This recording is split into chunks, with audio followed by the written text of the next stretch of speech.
열왕기상 9장은 성전 봉헌식을 마친 후 하나님께서 솔로몬에게 다시 나타나셔서 하시는 말씀인데, 오늘 2절의 말씀에 의하면 전에 기브온에서 나타나심 같이 솔로몬에게 나타나사, 다시 나타나사, 기브온에서 1천 번제를 마친 후 솔로몬에게 나타나셔서 말씀하시는 그 하나님께서 오늘 2절과 같이 다시 솔로몬에서 나타나셨다는 것은 솔로몬에게 하실 말씀이 있다는 것이죠. 바로 그게 3절부터 시작되는 말씀입니다.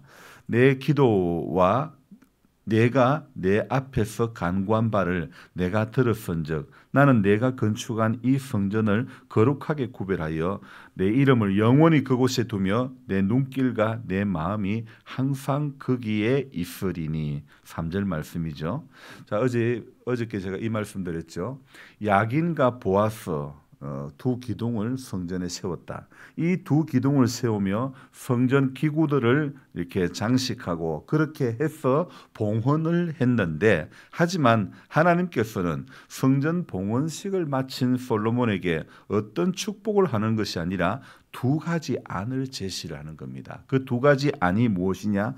하나는 약속이고 하나는 형벌이라는 것. 이 두 가지 안을 제시하는 거예요. 어떨 때에 약속의 은혜가 주어지고 어떨 때 형벌의 저주가 내리는지를 자세히 설명하고 있는데, 자, 이것이 바로 4절부터 그 내용이죠.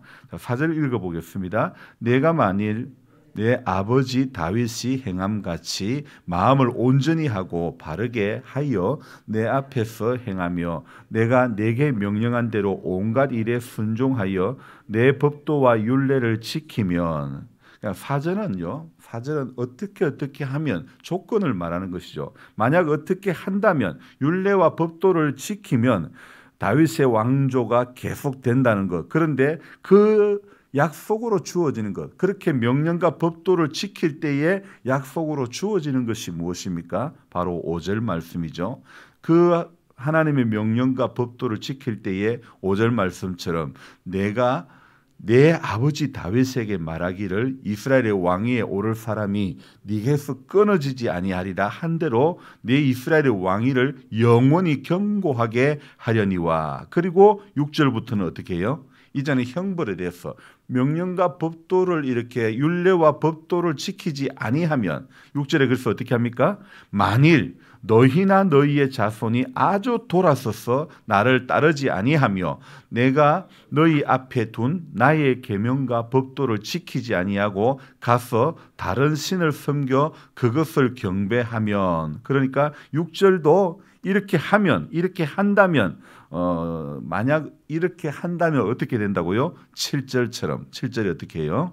내가 이스라엘을 내가 그들에게 준 땅에서 끊어버릴 것이요 내 이름을 위하여 네가 거룩하게 구별한 이 성전이라도 내 앞에서 던져버리리니 이스라엘은 모든 민족 가운데서 어떤 거리요? 속담거리와 이야기거리가 될 것이다. 그렇게 이야기하고 있죠. 자, 여기에서 하나님의 명령을 따르지 아니하고 이방인을 섬기면 나라는 멸망하고 백성들은 그 땅에서 쫓겨난다고 분명히 말씀하고 있죠. 7절 가운데요. 아무리 여러분 1천 번제를 드리고 아무리 새벽 기도를 드리고 한다고 할지라도, 아무리 보아스와 야긴과 같이 8m가 넘는 큰 기둥을 세운다 한다고 할지라도 뭐라고요? 내 이름을 위하여 내가 거룩하게 구별한 이 성전이라도 내 앞에서 하나님 어떻게 하신다고요? 던져버리겠다 말씀하고 있지 않습니까? 자, 그러니까 오늘 우리가 하나님의 명령을 따르지 아니하고 이방신을 섬기면 나라는 반드시 멸망하고 백성들은 쫓겨난다는 것. 아무리 7년 동안 온갖 기술자들을 다 동원하여 멋지게 만들어 봉헌을 한다고 해도 명령 따르지 아니하고 8절 9절의 길을 가면 안 되는 것입니다. 이 성전이 높을지라도 뭐라고요? 지나가는 자마다 놀리면입니까? 놀라면입니까? 예, 비웃어 이르되 여호와께서 무슨 까닭으로 이 땅과 이 성전에 이같이 행하셨는고 하면 대답하기를 뭐라고요? 그들이 그들의 조상들을 애굽 땅에서 인도하여 내신 그들의 하나님 여호와를 버리고 다른 신을 따라가서 그를 경배하여 섬김으로 여호와께서 이 모든 재앙을 그들에게 내리심이라 하리라 하셨더라. 아멘. 자, 이 9절 말씀에 이르기까지 솔로몬에게 하시는 말씀은요, 하나님과 하나님의 약속과 형벌에 대해서 지금 말씀하고 있지 않습니까?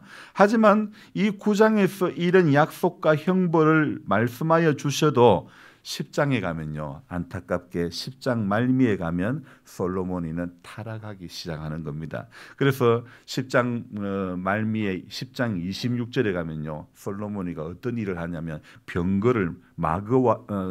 병거와 마병을 모으는 것입니다. 무엇 때문에요? 열방을 본받아 가지고 무력을 증가시키는 일을 하는 겁니다. 그리고 27절 백향목을 발음이 또 안 되네. 평지에 뽕나무 같이 많게 하였더라. 이익 추구와 물질주의로 흘러가는 그런 모습이죠. 그리고 29절에 신명기 7장에서요, 헷 족속하고는 거래를 하지 마라, 이렇게 어떤 하지 마라고, 관계를 맺지 마라고 그랬는데 이 10장 29절에 보면 그렇게 헷 족속하고 무역을 금지했는데도 불구하고 헷 사람의 모든 왕과 아람 왕들에게 그것을 되팔기도 하였더라, 이렇게 무역을 했다는 거죠. 그리고 11장 1절에 바로의 딸 이외에 이방의 많은 여인을 사랑하였으니 곧 모압과 암몬과 에돔과 시돈과 헷 여인이라. 왜 여러분 이런 일들이 일어났습니까? 9장을 시작하면서 그렇게 하나님으로부터 약속과 형벌에 대해서 말씀을 들었음에도 불구하고 왜 이런 일들이 일어났는지, 그 이유가 무엇입니까? 자, 성전 건축과 왕궁 건축, 이것이 여러분 보통 건축이 아닙니다. 7년, 13년, 20년에 걸쳐서 준공이 되었으니, 근데 오늘 말씀에 뭐라고요? 1절 끝부분에 자기가 이루기를 원하던 모든 것을 마친 때에, 저는 오늘 이 말씀을 읽으면서 솔로몬이가 하나님이 기뻐하시는 것을, 모든 건축을 마친 후에 이러면 얼마나 좋을까요? 그죠? 근데 자기가 이루기를 원하던 모든 것을 마친 때에, 성경은 오늘 1절에 이렇게 말씀하고 있더라고요. 여러분, 자기를 위하는 것은요, 결국 영원하지 못한 것입니다. 그러니까 솔로몬이 성전 건축과 왕궁 건축, 보통 건축이 아닌 20년에 걸쳐서 이렇게 모든 공사를 마치고 난 뒤, 그러니까 안으로는 각종 공사를 통해서 완공하여 내실을 다졌고, 밖으로는 외교와 무역으로 국가 경쟁력을 이렇게 확고하게 다진 후에 사람들이 이제 방문하기 시작합니다. 10장 서두에요, 누가 찾아옵니까? 스바의 여왕이 솔로몬의 명성을 듣고 찾아오지요. 그리고 어려운 문제로 그를 시험하고자 하여 이렇게 왔지만은, 그래서 10장 2절에 보면 수행하는 자도 많고 향품도 심이 많고 금과 보석을 낙타에 싣고, 많은 그런 금과 보석을 이렇게 싣고 왔죠. 이런 사람이, 스바 여왕이 솔로몬에게 나와 자기 마음에 있는 것을 다 말하는데 솔로몬이가 전부 다 대답을 다 했다고. 여러분, 대답하지 못한 것이 하나도 없었더라고 성경은 말씀하고 있습니다. 겉으로 보기에 여러분 너무 멋있지 않습니까? 하지만 여러분 분명히 알아야 될 것은 바로 이 시기가 솔로몬이가 이방의 문화의 유혹을 가장 받기 쉬웠던 그런 시간이라는 겁니다. 여러분 한번 생각해 보십시오. 수행하는 자가 심이 많고 향품과 심이 많은 금과 보석을 낙타에 싣고 와서, 그것도 스바의 여왕이 그렇게 많은 것을 바리바리 싸들고 와서 솔로몬에게 마음에 있는 것을 전부 다 말하는데도 몰라서 대답하지 못한 것이 하나도 없더라. 이건 요즘 말로 인기 짱이지 않겠습니까? 질문을 마친 스바의 여왕이 10장 4절 5절에 보면요, 솔로몬의 왕궁을 보고 또 성전에 올라가는 청계를 보고 크게 감동하고 있다는 그런 구절도 나오죠. 그래서 이 스바의 여왕이 10장 10절에 솔로몬에게 어떤 선물을 하냐면요, 금 120달란트와 심이 많은 향품과 보석을 솔로몬에게 줍니다. 이 스바의 여왕이 솔로몬에게 드린 것처럼 그런 많은 향품이 다시는 오지 않았더라, 이렇게 또 성경은 기록하고 있더라고요. 금 120달란트, 여러분 한 달란트가요 34kg입니다. 그러면 금이 4.1톤이라는 겁니다. 120달란트면요 요즘 돈으로 환산을 한다면 그만 돈도 돈이 얼마인데 금이 4.1톤이라 그러면 어마어마하지요. 자, 문제는요, 바로 이때가 각종 교역으로 인해 솔로몬이가 방자해지고 이방 문화의 유혹을 가장 많이 받을 우려가 있는 시간이라는 겁니다. 바로 이렇게 솔로몬이가 사치와 방자해지기 쉬울까봐, 넘어질까봐, 그래서 일천번제를 드린 후에도 난 1천번제를 드린 사람이야 이렇게 자랑하고 교만할까봐 그때 1천번제를 드린 후에도 하나님은 솔로몬 가운데 나타났지요. 그리고 똑같이 오늘 이 9장과 같은 분위기의 말씀을 하는 겁니다. 그리고 오늘 9장에서도요, 기본에서 나타났던 것, 1천번제를 후에 나타났던 것처럼 하나님께서는 20년간 왕궁과 성전 건축을 완료 후에 외국에서 사람들이 찾아오고 교육이 활발해지기 쉬운 이때에 하나님께서는 솔로몬의 신앙 상태를 재점검해 주실 목적으로 아마 이 9장에서 또 나타나신 것 아닐까요? 선줄로 아는 자는 넘어질까 조심하라고. 또 솔로몬이는 이렇게 다윗의 길을 가지 않고 다른 길로 갈 수도 있기 때문에, 그래서 하나님께서는요 미리 기브온에서 나타나신 것과 같이 솔로몬에게 나타나시는 겁니다. 자기가 이루기를 원하는 모든 것을 마친 후에 하나님이 나타나셨다는 거예요. 자기 생각에 끌려갈 때 하나님은 그때 또 나타나신 것이죠. 이 솔로몬이가 얼마나 타락하는지 11장 3절에 가면요, 왕이 후궁이 700명이요 첩이 300명이라 향품이 들어오고 금이 어마어마하게 들어왔을 때 사람들이 방문해서 가져왔던 그것들을 솔로몬이가 어떻게 했을까요? 아마 그 많은 향품들을 주로 여인들이 좋아하는 건 아닐까요? 자, 후궁이 700명, 첩이 300명. 여러분 이게 중요한 거 아닙니다. 11장 3절 끝에 가면요 이런 말씀이 있습니다. 그의 여인들이 왕의 마음을 돌아서게 하였더라. 그의 여인들이 솔로몬의 마음을 돌아서게 한다는 것입니다. 그래서 하나님은 오늘 이 9장 9절에 내가 거룩하게 구별한 이 성전이라도 내 앞에서 던져버리겠다. 이스라엘의 모든 민족 가운데서 어떤 거리요? 속담거리와 이야기거리가 되게 하고 말게 된다, 이 말씀이죠. 이 모든 불행이 이스라엘이 여호와를 버렸기 때문이라고, 말씀대로 약속한 재앙이 내려졌기 때문이라는 거죠. 자, 여러분 이 세상에 단 하나밖에 없었던 예루살렘 성전이 남아있는 것이 서쪽에 있는 통곡의 벽만 남아있습니다. 사람들이 거기에 가서 예레미야서를 읽고 율법을 연구하고 눈물로 기도한다고 하는데요, 왜 그럴까요? 왜 거기 가서 울고 그럴까요? 다시 그 옛날에 영광스러웠던 예루살렘을 회복하기 위해서 그런다고 합니다. 그런데 이런 모습이 그 회교도들의 눈에는 어떤 거리가 될까요? 바로 오늘 속담거리와 이야기거리, 비웃음거리가 되고 말 것이라는 것입니다. 여러분 하나님을 잘 섬겼다면 이런 일들이 일어났을까요? 오늘 우리도 마찬가지입니다. 다시 4절로 돌아가야 됩니다. 마음을 온전히 하고 바르게 하여 하나님 앞에서 행하며 하나님께서 명령하신 대로 율례와 법도를 지키는 그것밖에 없는 것입니다. 그렇지 않으면 우리 역시 같은 운명, 바로 이야기거리와 속담거리와 같은 그런 인생, 비아냥거리와 같은 그런 인생이 되고 만다는 것입니다. 이것은 우리 하나님께서 징계를 좋아하시고 심판하시는 것을 좋아하셔서 이러는 것이 아니라 하나님은 구원하시기 위해서 영원한 죽음으로부터 영원한 생명을 주시기 위해서 이런 말씀을 주시고 이런 은혜를 주시는 줄로 믿습니다. 다시 나타나셔서 솔로몬에게 말씀하시는 것도 이런 의미의 말씀 아닙니까? 내가 내 앞에서 강구한 바를 들었은즉 나는 네가 건축한 이 성전을 거룩하게 구별하여 내 이름을 영원히 그곳에 두며 내 눈길과 내 마음이 항상 거기에 있겠다.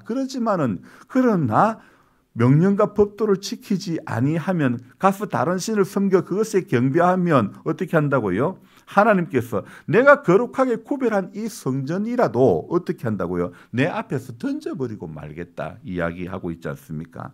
여러분 그렇습니다. 하나님은요 오늘도 세상 모든 민족이 구원을 얻기까지 쉬지 않으시는 하나님. 그래서 늘 세상 모든 민족이 저와 여러분들이 솔로몬이 다윗이 항상 하나님이 약속하신 그 길을 걸어가게 하기 위한 하나님의 계획이라는 것을 오늘도 기억해야 될 줄로 믿습니다. 그래서 자기가 이루기를 원하는 그것을 마치는 것 소용없습니다. 하나님이 원하시는 것을 이루기를, 하나님이 계획하신 것을, 하나님의 섭리를 따라 순종하며 그 일을 마친 후에 이렇게 되어져야 되지 않을까요? 그래서 우리가 원하는 어떤 방향이 아니라 하나님 기뻐하시는 그 방향으로 저와 여러분들이 오늘도 그렇게 달려가기를 주님의 이름으로 축복하며 기도합니다.